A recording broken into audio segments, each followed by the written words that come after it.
Welcome to Luca is a Billionaire, where the only thing I invest in is your answers. In this video, I will show how to replace a Lexus key battery. First, you'll need a small flathead screwdriver and a fresh CR 2016 coin cell battery. Having these items ready will make the process smooth and efficient. This simple task can be completed in just a few minutes, restoring full functionality to your key fob. Let's get started with the first step to open your key. Now let's open the key fob. Look for a small indentation or slot, usually on the side or bottom edge of your key. Insert the tip of your small flathead screwdriver into this slot. With a gentle twist, the two halves of the key fob should separate easily.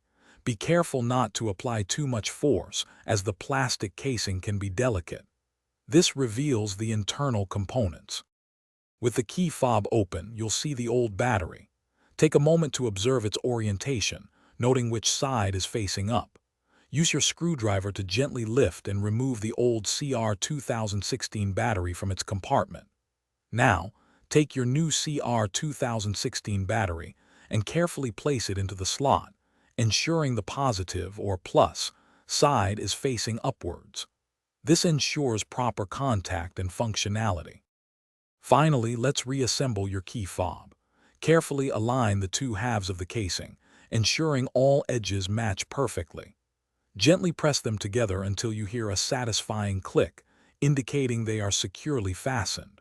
Once reassembled, take a moment to test all the functions of your key fob, such as locking, unlocking, and the trunk release. Your Lexus key fob should now be fully operational with its new power source. Thanks for watching and please subscribe. It's the best investment you'll ever make.